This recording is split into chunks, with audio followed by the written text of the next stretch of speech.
Good evening, everyone.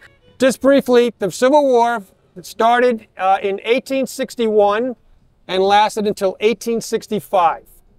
We're going to talk about specific instances and events that happened, and we're going to emphasize New Bedford's contribution to the war.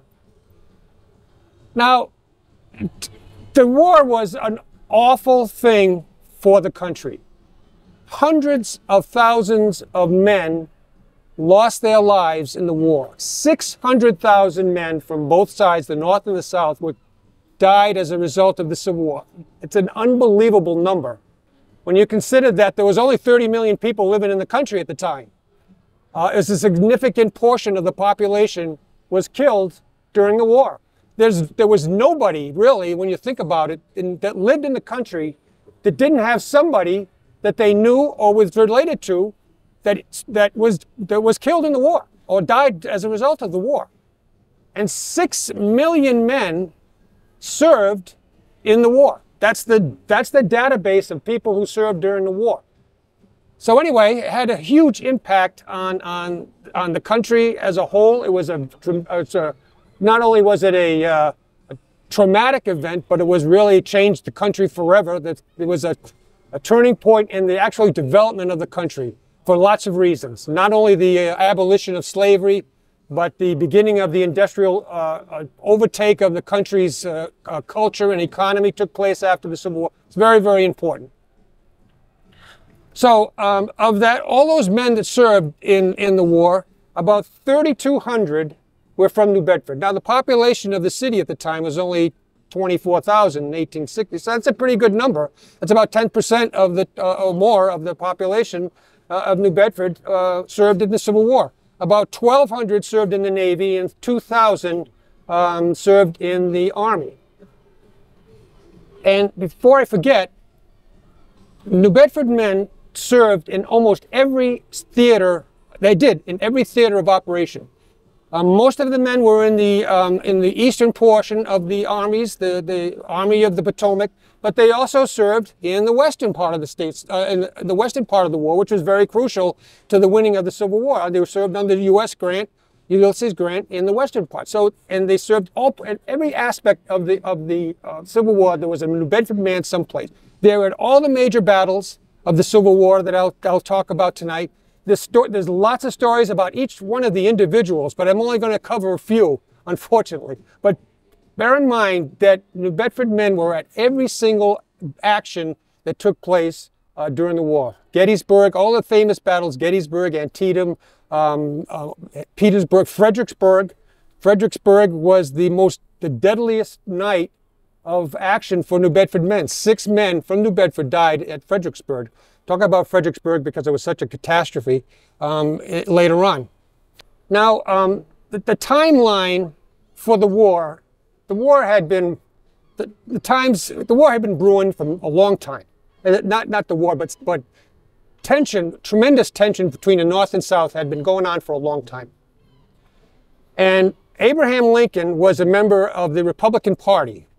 And in 1854, the Republican Party was formed, and one of the major platforms was the abolition of slavery. So when Lincoln was elected in 1860, the southern states sensed that the end was coming for, there was lots of reasons for this, but they saw their way of life disappearing under an administration that was run by a Republican president. But the thing is, Lincoln was elected in November of 1860. But constitutionally, he could not take office and was not inaugurated until March 4th. That was the original inauguration date. So there was a huge gap between when he was elected and when he took office. Actually, the March 4th date for inauguration date didn't end until the 1930s when Franklin Roosevelt was president. Anyway, so there was a big gap. And then during this gap of time, the southern states started to secede from the Union. They voted to separate themselves from the Union. First state to separate itself or to secede was South Carolina in December of 1860, and all the other states followed, not in line, but by the time Lincoln took office, there was almost a whole separate country now, the Confederate States of America, because the southern states, 11 of the states of the Union seceded. There were 33 states in the Union when the Civil War started. 11 of them separated. From Texas to North Carolina, Florida, all the southern tier states. Those were the states that were the Confederate states. And so when Lincoln finally got to take office, he started to ask the governors and the other people to raise troops for perhaps defense if there was a war. The southern states in South Carolina bombarded the fort of Fort Sumter, which is right in the middle of, not right in the middle, but at the mouth of the harbor of Charleston, South Carolina. Armies were raised. They were sent to Washington to begin defense of the city in particular, and that's when the war started. Now, even before there was much action, or there was any action, a lot of people in both the North and South didn't believe that a war would take place. Northerners Northerners felt that we would just form an army and we would go down there and they would succumb and so forth. And the Southerners felt that, well, why would they bother letting this, why did they bother trying to get us back? We were fighting for all this time. So there was really almost no sentiment that there would be the carnage that there was. And one man, though, his name was William Tecumseh Sherman. He was a guy who became a very, very famous general during the Civil War. He said, if there's a war, there'll be hundreds of thousands of people killed. He was ostracized for that statement. He was in the army, basically, and he was demoted because he had made this statement that he thought the war would be terribly deadly.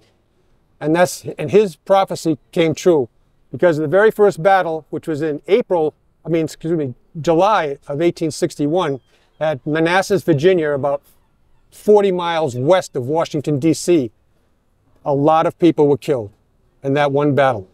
There were carriages that came out from Washington to watch the battle like it was some Disneyland type of picnic, you know what I mean? And the retreating, the Union forces ended up being routed at the end of the battle, and they fled by all these carriages, and it was just a fiasco. It was a total fiasco. And from that moment on, it was clear that it wasn't going to be a fun time, because there was probably over 1,000 deaths at the first Battle of Bull Run, and it just opened the floodgates for this long warfare.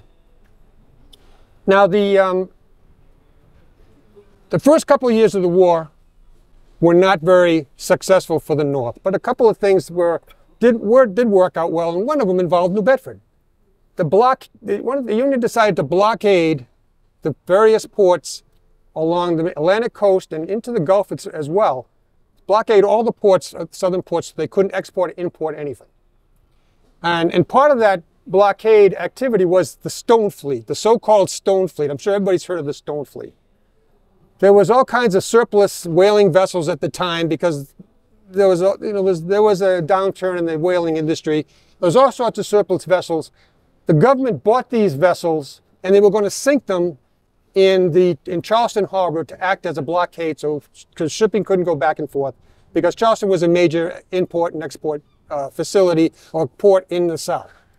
The Stone Fleet gets a lot of press because it was highly publicized. The New Bedford thought it was a big deal, I think, at the time. It was a total failure because there were two Stone Fleets, actually. Neither one of them really worked. The currents at Charleston Harbor just washed away the ships. It was just a fiasco, really. There was nothing interesting about the Stone Fleet. Really, there was nothing effective about the Stone Fleet. But nonetheless, it gets a lot of play in our history because of that. Overall, though, the blockade was very successful, and it was most of the sailors that served from New Bedford in the Civil War worked in ships that were part of the blockading fleet. The blockade did one thing very well. It stopped cotton from leaving the South. That was really the only thing it did. It didn't stop any of the weapons from coming in because the big cargo ships could be easily tracked down by the blockade ships. But the weapons, which were all being imported from England, I'll talk a little bit more about England's ambivalent relationship to the United States during the Civil War. the southern states bought lots of weapons from, mostly rifles and ammunition and so forth, from England, and the blockade runners could pretty much easily get in and out of that. They would ship them to the colonies, the Bahamas and Bermuda, and the southern states would pick them up there, and they could easily go back and forth because they were fast ships and they could store a lot of stuff in a fairly small vessel. But the blockade did stop 90% of the cotton from the south from reaching market. That was a big blow because that was where all the cash was coming from. So anyway, 1862, one of the only real successes of 1862 for the Union forces was the capture of New Orleans, which was a major port. That was the first big victory for the North strategically at that time. So we had a foothold in Louisiana, another way to blockade all the cotton coming down the Mississippi River. And the other big success was the Battle of Antietam in 1862. Now, the Southern forces were very successful beating most of the Union Army over and over again. And they got kind of cocky and they decided they were going to invade the North. So they went through Maryland. If you've been to Antietam, it's that section of Maryland that's kind of almost real skinny and stuff, and you can go through there. The Union forces managed to intercept the South at Antietam. It was a very bloody battle, but it was a victory for the North. And because of that victory, Lincoln decided that he had this Emancipation Proclamation really ready to go from almost the very beginning. But after Antietam, he felt we got a big victory. I'm going to announce the emancipation of the slaves in the states that we conquer on January 1st. So that was the big deal about then Antietam. It was announced emancipation was going to take place on January 1st. Now, that's how the first 2 years of the war ended. There were terribly bloody battles. Antietam, there was like 4,000 or 5,000 men killed at Antietam, tens of thousands wounded. I mean, the carnage was just beyond belief at some of these battles. There was another battle in the western part of the South, in Tennessee, at a place called Shiloh. Another very bloody battle. I think Antietam and Shiloh was the two bloodiest single days in the war's history. Just unbelievable killing and death during these battles. Anyway, that's where we start at the beginning of 1863, the Emancipation Proclamation. All right, this, as you can see behind me, these murals celebrate the 54th Regiment of Massachusetts 54th Regiment, which was formed in the winter of 1863 after the Emancipation Proclamation. Lincoln, the deal was with the Emancipation Proclamation was that slaves that were freed in the territories that were taken over by the Union Army would be free, and they were eligible if they wanted to serve in the Union Army. In addition to that, free blacks in places like New Bedford were also encouraged to sign up and join the Union Army. And so when the 54th was proposed, New Bedford organized a recruiting effort for black Americans in New Bedford. And a total of about 50 signed up from New Bedford, 50 men. Now, a regiment, it consists of 1,000 men. A company is 100 men. So the regiment was, New Bedford only filled a small part of the actual recruitment of the regiment, the 54th. And as it turns out, only 35 really qualified physically to be members of the regiment. Now, there's two people I'm going to mention in particular about this regiment that are very, very important in New Bedford's history. The first is William Kearny. A lot of people know about William Kearny, won the Congressional Medal of Honor for his actions at the Battle of Fort Wagner, which I'm talking about in a minute. And the other is a guy named James Henry Gooding, Godding. James Henry Gooding was a man that he was a former slave. His family escaped slavery. He was only about 5 or 6 years old when he escaped slavery. He learned to read and write, and he loved to write, as it turns out. He came to New Bedford to go whaling on a couple of voyages, actually. But then he decided he was going to sign up with the 54th. And the other thing he offered to do, he asked the New Bedford Mercury, which was one of the New Bedford's daily newspapers, if he could send letters once a week or so about what was happening with the regiment. And so they accepted the offer, and they published all of his letters, 46 of his letters, about once a week for the next almost full year. And Gooding was a fabulous writer, actually. A lot of the things he writes about, nothing happens. You know, when you're in the service like this, you know, you're hanging around, you're training, you're doing nothing for long periods of time, and then you have this horrible battle that you have to go to. But nonetheless, even during the dull times, he's a very interesting guy. He's a good writer. He knows about irony. He knows about humor. He does a beautiful eulogy in one of these things.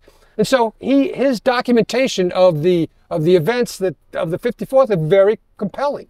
A lady from the Whaling Museum compiled all these letters and published them in a book a few years ago.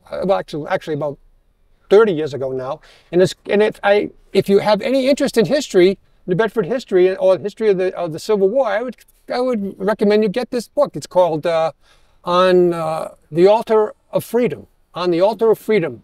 The compiler of the letters was named Virginia Adams. Anyway.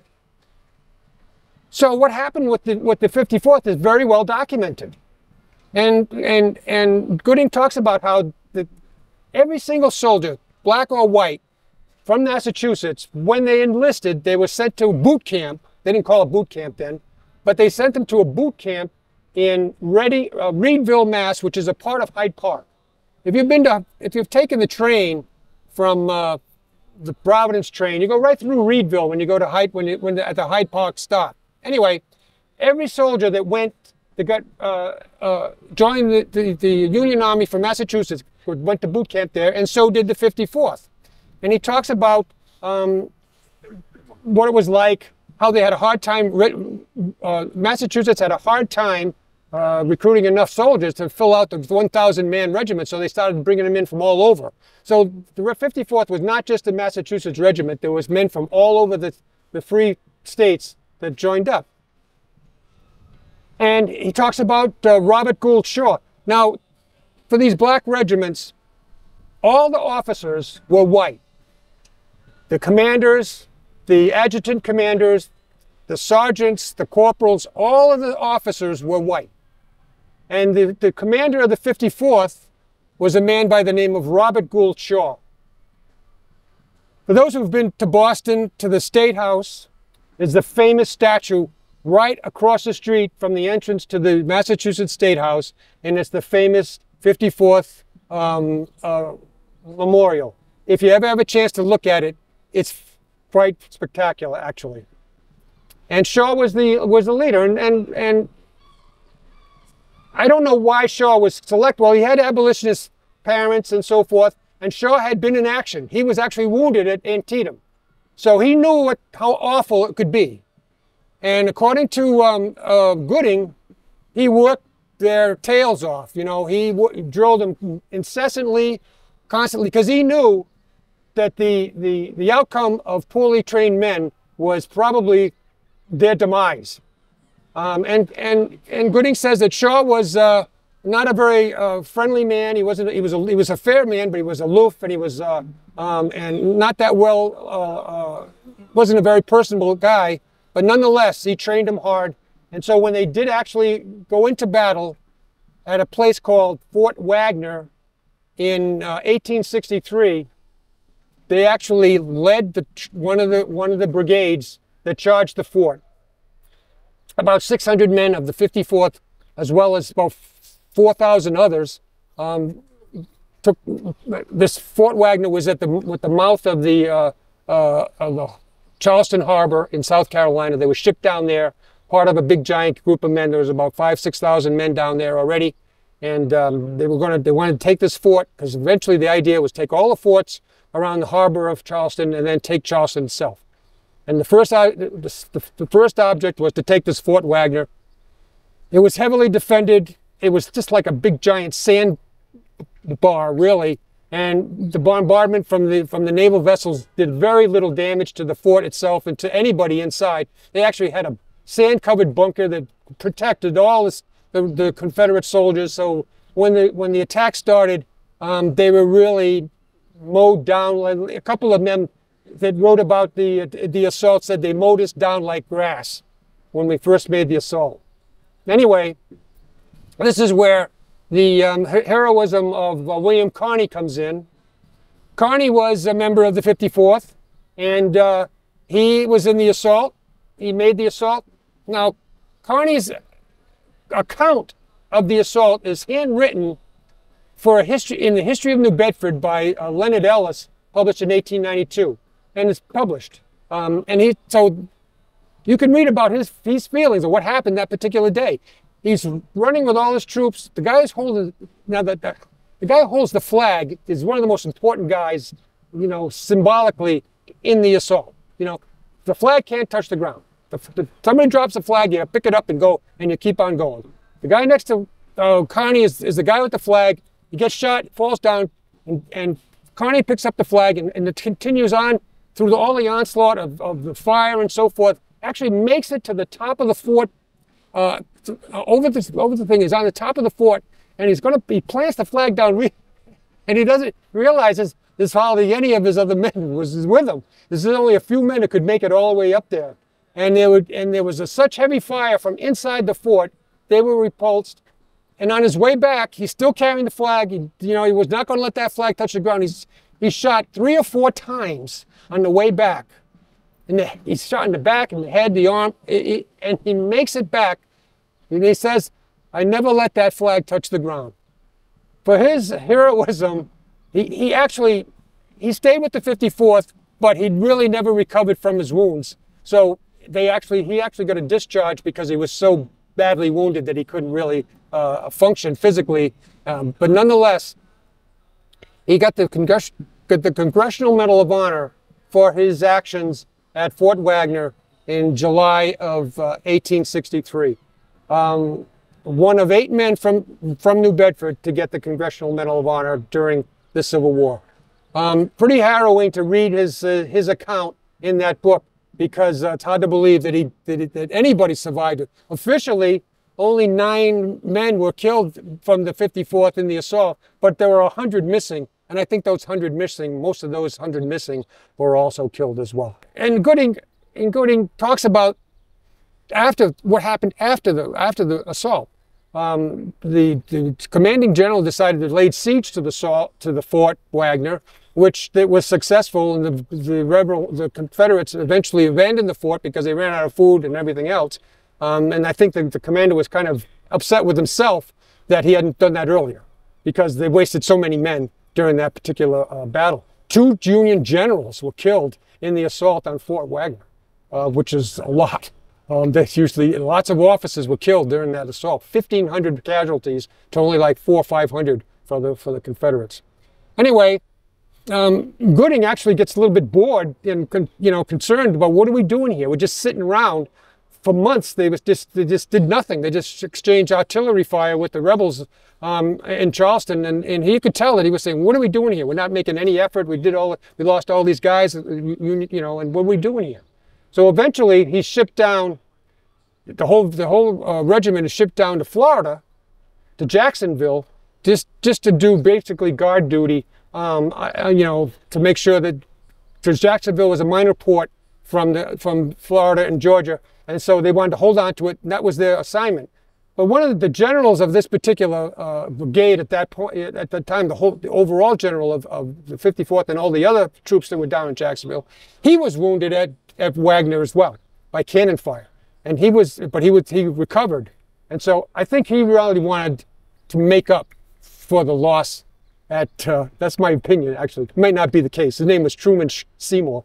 I think he wanted to make up for the fact that, you know, the whole Fort Wagner thing was a fiasco.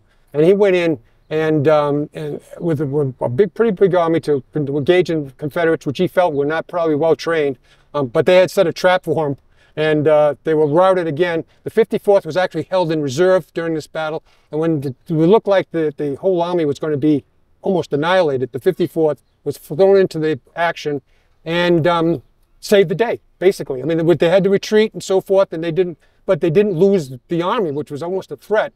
The only problem with this is that James Henry Gooding was wounded and presumed dead during this battle. It's called the Battle of Olustee.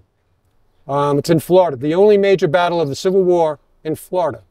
And but Gooding was not killed. He was captured and sent to the infamous Andersonville prison in Georgia. Now, the Andersonville prison was a true atrocity of the Civil War. 45,000 men were imprisoned there, and 15,000 died, including James Henry Gooding at Andersonville prison. It was such an atrocious place. There was no food, there was no water, there was no sanitation. They took pictures of the men after they were finally released, and they just looked like barely skeletons. There was nothing left of these men when they took pictures. It was awful, absolutely awful. Commander of the prison, whose name was Wirz, W-I-R-Z, he was charged with war crimes and hanged publicly after the war. They took no time in arresting him and executing him for the atrocity that was Andersonville prison. It's a National Historic Site now, but it's nothing but an empty field with lots of grave sites in it. Anyway, the 54th had other battles, but that's their history really, was those two battles, and they served well, but in both of the battles, unfortunately, they were not victorious.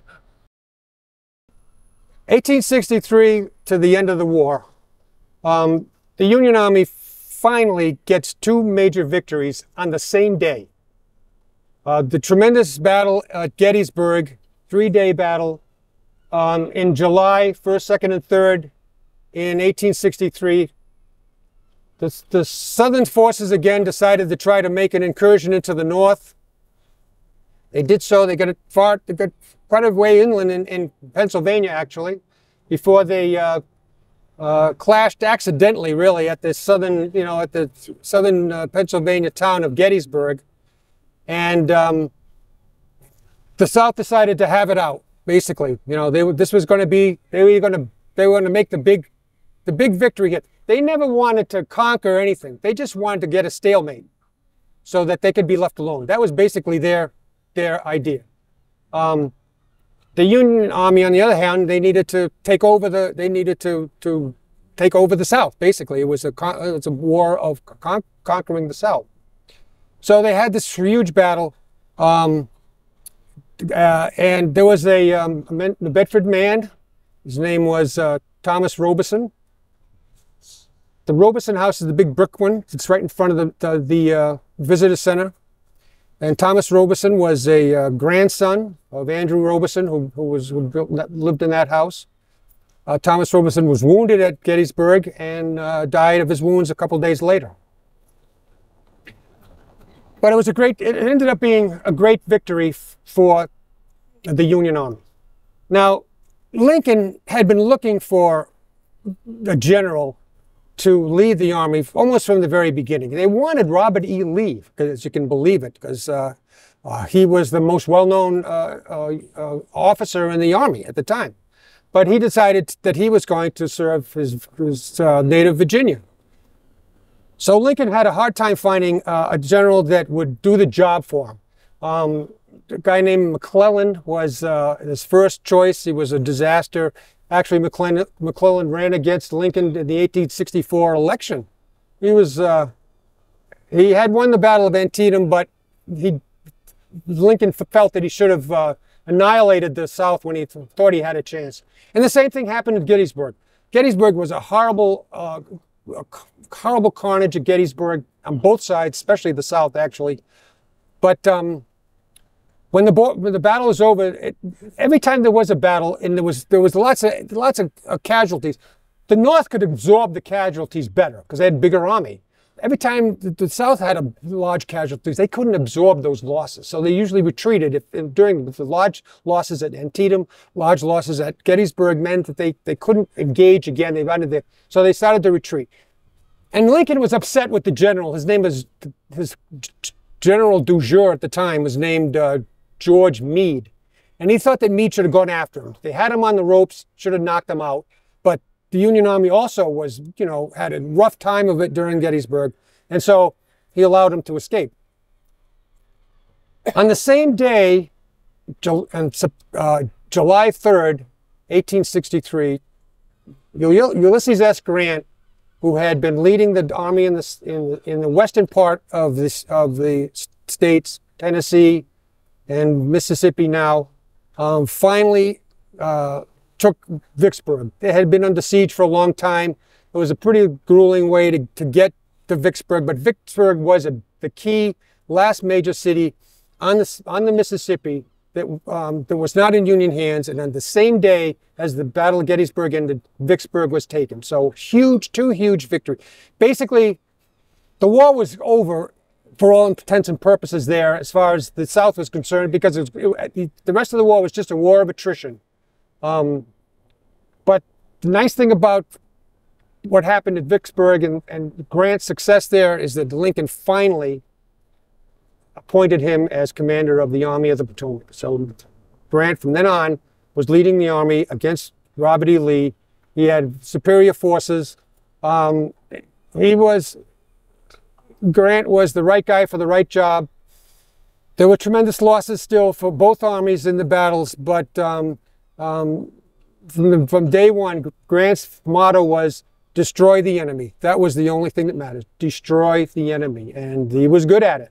It ended up being, like I said, a war of attrition, but nonetheless, eventually they would win the war. Now, there's a few other individuals and places, battles that I wanted to mention beforehand, before I talked about the very end of the war and some of the other things that happened.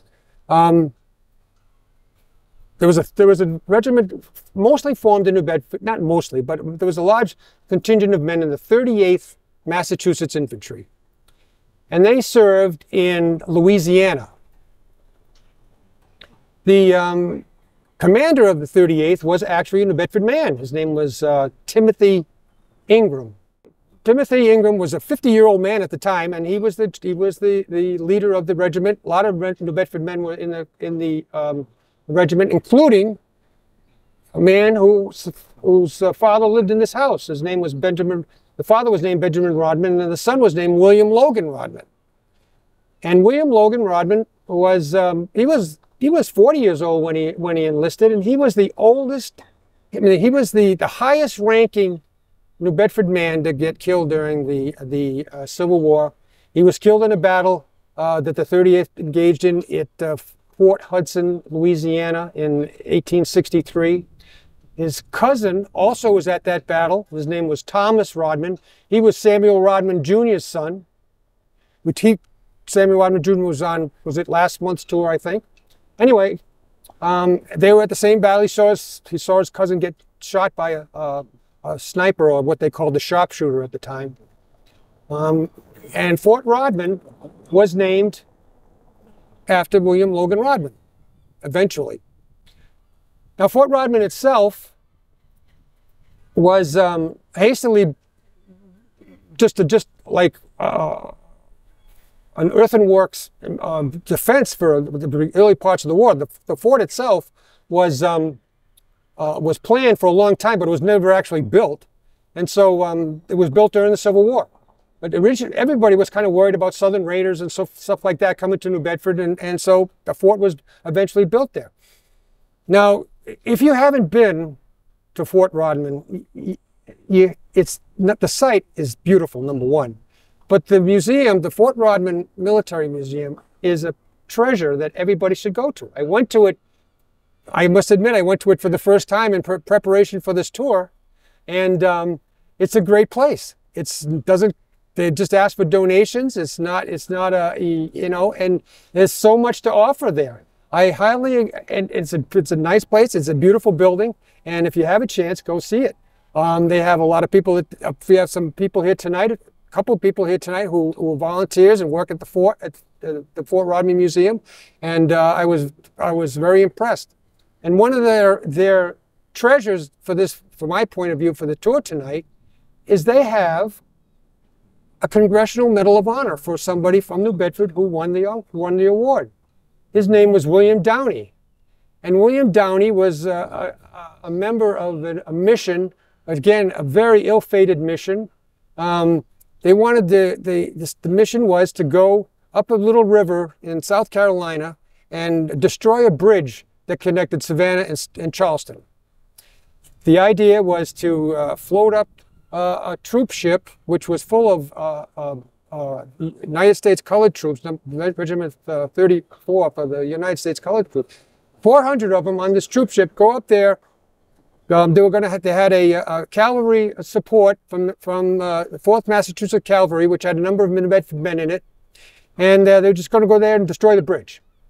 Well, on their way up there, up the river, they took a wrong turn and the boat grounded. 400 people on board. Well, it didn't take long for the Confederates to realize what they had. They wheeled some cannons over there and started shooting the you-know-what out of the ship. And so they had to evacuate all these men across the river to save them. And 4 men from the 4th Massachusetts Cavalry and the leader of the mission on the troop ship got Congressional Medals of Honor for rowing back and forth to save men from the troop ship under constant fire from rebel forces nearby. And so William Downey, a man named John Duffy, and another man named David Gifford from this area, I think Gifford was from Dartmouth actually, won the Congressional Medal of Honor for that action. And Downey's medal is at the museum at Fort Rodman. Really, it's a great treasure. I was inspired to see it, actually. So it's, as I said before, when I was reading the history of New Bedford in 1892 by Ellis about the Civil War, there's hundreds of actions and stories of other individuals took part in various battles. So it's worth to look at if you can find it. The book is available online, so it's a good thing to look at. Now, the end of the war dragged out. The siege of Petersburg was a dreadful affair. Took a long time to finally get. They had to get to Petersburg before they could get to Richmond. Once they finally went, they took Petersburg. That was the end of the war. The rebels retreated to Appomattox Courthouse and surrendered at that time in April of 1865. There is one aspect of the Civil War that's quite unique for New Bedford, and that's the Southern Raiders' destruction of a large number of whaling vessels during the Civil War. Now, this story has a little twist because of the involvement of the English government, really, in not really supporting the Union like they should have, really. And one of the things they did is they allowed vessels to be built there were private shipbuilders that, under the guise that they were something else, and bought by Southerners, but the purpose of those ships was to be armed and to be used to raid American vessels, merchant vessels. And one of those ships was called the Alabama, the CSS Alabama. It was launched, I think, in 1862. It was built in a Northern Ireland shipping company. They made no bones about it. The shipping company made no bones about it. They were building a ship that was going to be turned into a warship, but they didn't care, you know.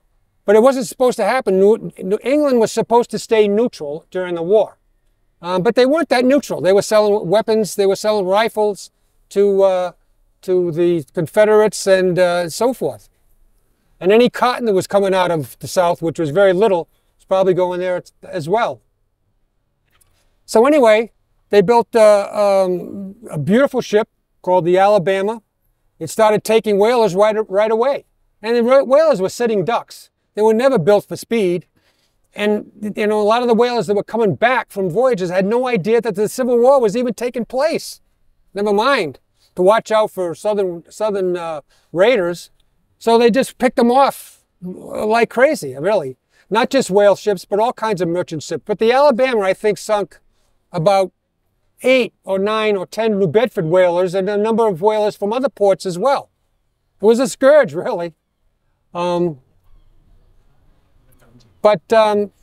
was, you know, the Alabama was a combination of a sailing and steam vessel, kind of an attractive ship, actually. But the United States had a ship like that as well. It's called the Kearsarge, the USS Kearsarge. And it finally tracked down the Alabama as it was coming out from repairs from Normandy off the coast of France. So they had a battle, and the Kearsarge sunk the Alabama. Now, there was a New Bedford man, of all things.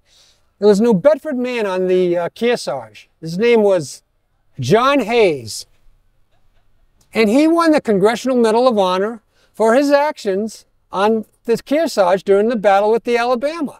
I mean, when I saw that at the Fort Rodman Museum, I thought, what are the odds, you know, that we would have somebody on that ship from New Bedford. Now, I tried to look up John Hayes in the directories and stuff, and I didn't find him anywhere.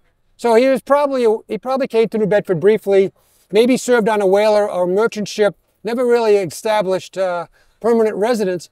But John Hayes was a gunner on the Kearsarge, and it sunk the Alabama.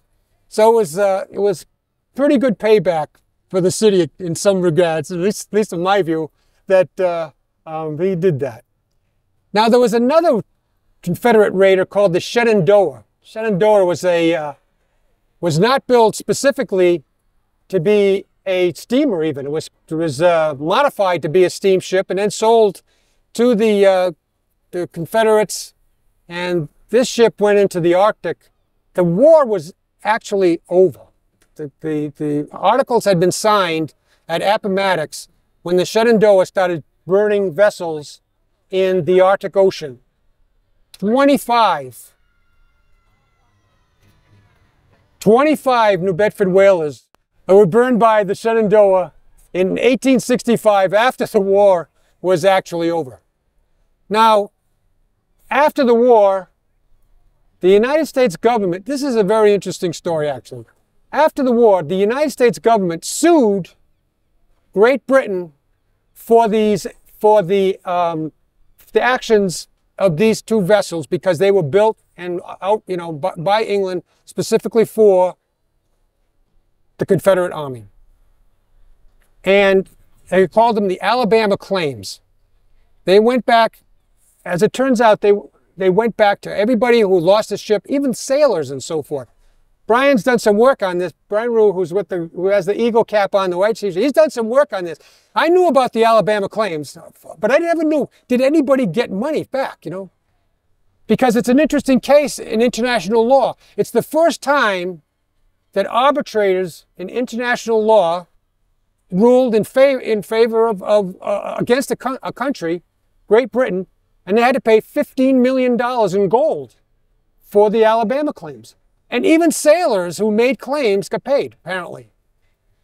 Some of the ship owners probably got $40,000, $50,000, $60,000, I guess, because, you know, when you lost a vessel that had, you know, they filled out forms, I guess, and made claims individually as ship owners and sailors and so forth. But anyway, they did make good on the claims. Now, Brian has estimated that on the Alabama Claims that the $15 million in gold is probably worth $270 million in today's money. So it was a significant judgment, and the arbitrators were, I think there was an Italian, a Spaniard, an Englishman, of course, and an American. Those were the four commissioners on this arbitration board, And even though, England was really the biggest country and most powerful country in the world at the time. Although I got to say, at the end of the Civil War, the Union Army was probably the greatest army on earth. It had 4 years of fighting. They had all kinds of new weapons that had been developed. It was battle hardened. It was huge. The army was enormous by the time of the end of the war. And nobody probably would have challenged the United States to any kind of armed conflict at the end of the Civil War, because it was a juggernaut by the time the war was ended. Anyway, the English agreed to the arbitration, and they paid the $50 million in gold. The Alabama claim's a pretty interesting story. The Civil War didn't do much for New England commerce, to be quite blunt about it, because the New England commerce was based on cotton production, cotton manufacture.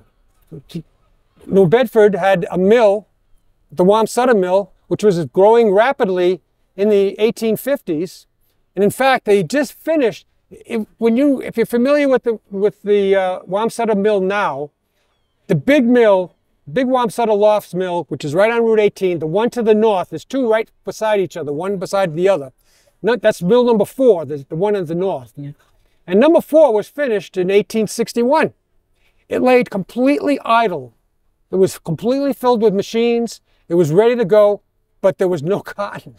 There was no cotton. So mill number 4 was completely unused for the entire time of the war. They would get a little bit of remnants here and there from things, but 90% of the cotton that was grown in the South was not delivered overseas or to the North because of the war.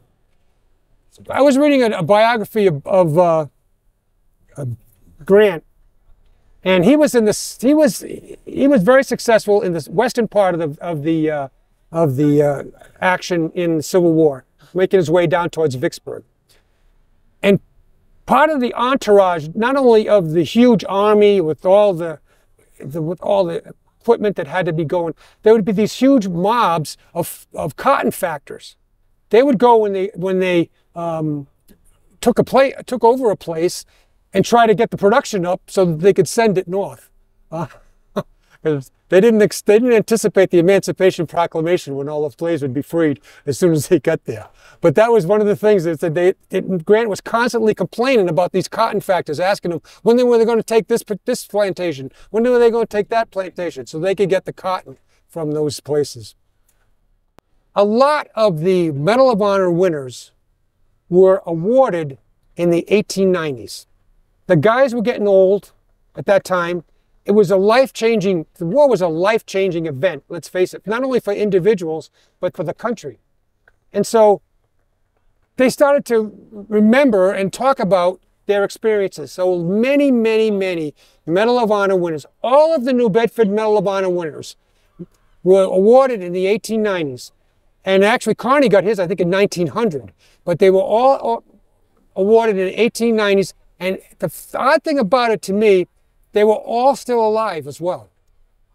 So it was interesting, I think they were remembering what they were doing. They were talking about it and meeting each other at reunions and so forth.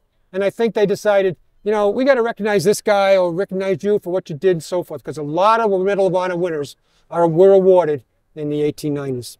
Anyway, thank you all for coming.